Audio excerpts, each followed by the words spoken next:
इन मुनाफिकीन ने शरारत कर दी। जब हुजूर सल्लल्लाहु अलैहि वसल्लम ने फरमाया ना पूछो जो पूछना है, तो इमाम राजी कहते हैं ये पीछे नमाजें पढ़ते थे, ये 313 थे, हुजूर के पीछे नमाजें पढ़ते थे। तो एक दिन कहने लगे नहीं ये कहते हैं जो मर्जी पूछो तो हम पीछे नमाजें पढ़ते हैं, हमारा इन्हें पता नहीं। जब ये एतराज किया ना हुजूर के इल्म पर, आप समझ लें कि हुजूर के इल्म पर एतराज करना तरीका किसका है, तरीका किसका है हुजूर के इल्म मुबारक पर एतराज करना। कहने लगे पीछे नमाजें पढ़ते इन्हें पता ही नहीं। हुजूर ने फरमाया मेरे इल्म पर एतराज करते हो?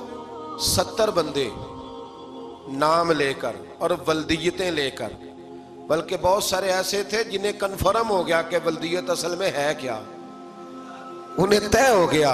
हुजूर के बेअदब के लिए ये तय करना भी मुश्किल होता है ना, तय हो गया कि वल्दियत है क्या।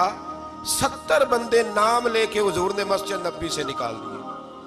फरमाया या फलां बिन फलां कुम फखरुज फइन्नका मुनाफिक, ओ फलां के बेटे फलां खड़ा हो जा, निकल जा, तू मुनाफिक है। हुजूर ने 70 बंदे निकाल दिए। अब 70 बंदे इकट्ठे गली में निकले तो रश तो पड़ जाता है ना। हजरत उमर फारूक लेट हो गए, जुमे में आ रहे थे, इनको जाते हुए देखा तो उमर फारूक फरमाने लगे जुमा हो गया है। तो एक मुनाफिक कहने लगा था कि नहीं हुजूर ने निकाल दिया। तो अब्दुल्ला बिन अबी सलोल जो इनका सरबराह था ना, वो कहने लगा चुप कर। हजरत उमर से कहने लगा हाँ जी हो गया है। वो भी कहने लगा था नहीं हुआ, हमें निकाल दिया गया है। तो ये सरदार बोला, कहने लगा हो गया हो गया। हजरत उमर कहने लगे चलो जुमा हो गया तो जाके अंदर हुजूर की जियारत ही कर लेता हूँ, लेट तो हो ही गया हूँ। हजरत उमर अंदर चले गए तो पीछे से वो मुनाफिकीन अपने सरदार से कहने लगे कि 2 मिनट में उमर को पता चल जाएगा कि तुमने झूठ बोला है।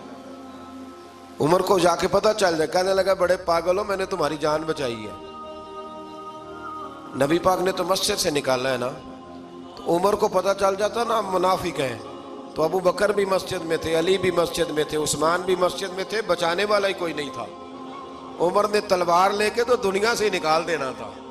तो मैंने जान बचाई, आप जाएंगे ना अंदर तो हुजूर ठंडा कर देंगे, फरमाएंगे चलो मैंने निकाल जो दिया है। अल्लाह ने काफिरों को ये कहा अगर मुकाबला नहीं कर सकते तो फिर अल्लाह से डरो, वरना दोज़ख में डाले जाओगे, वो जिसका ईंधन आदमी और पत्थर है, और बनाई भी काफिरों के लिए गई है। उइद्दत लिल काफिरीन, जहन्नम किसके लिए बनाई गई है?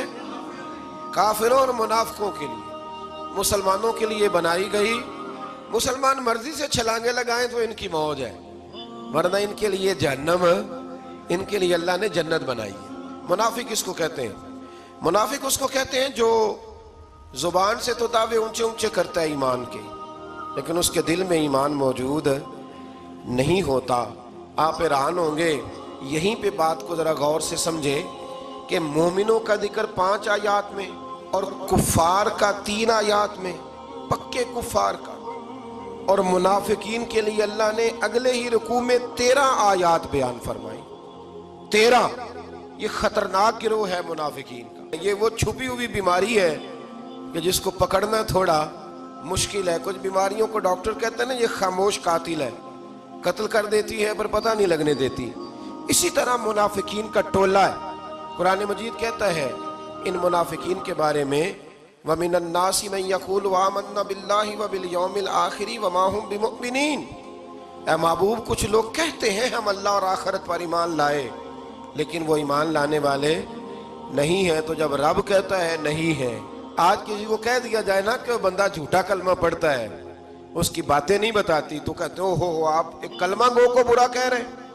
तो यहाँ तो अल्लाह उनके कलमे का भी ऐलान फरमा रहा है और उनके निफाक का भी ऐलान 13 आयात में। और रब फरमाता है युखादिऊन अल्लाह वल्लज़ीना आमनू वमा यख़दऊन इल्ला अनफुसहुम वमा यशउरून। फरमाया वो अल्लाह को धोखा देना चाहते हैं मोमिनों को, हालांकि नहीं धोखा देते मगर अपनी ही जानों को, उन्हें शऊर ही नहीं।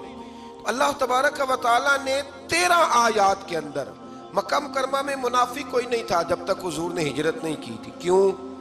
इसलिए कि वहां जो कलमा पढ़ता था उसे मार खानी पड़ती थी। तो किसी को क्या मुसीबत पड़ी थी झूठा कलमा पढ़ के मार खाए।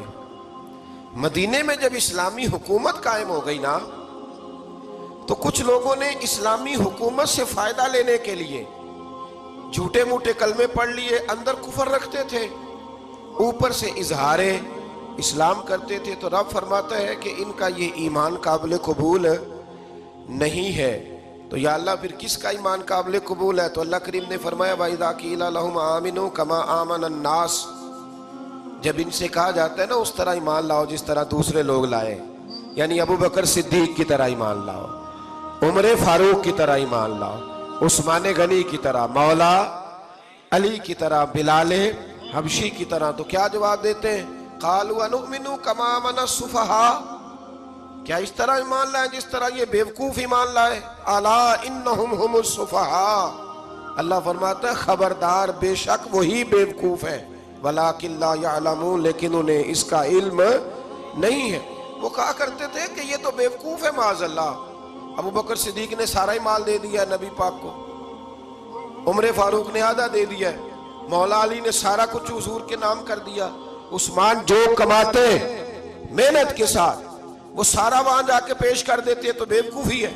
आज भी कुछ लोग कहते हैं कलमा पढ़ना चाहिए सीधा सीधा, ये क्या बात हो गई, क्या बंदा मसीतड़ ही हो जाए?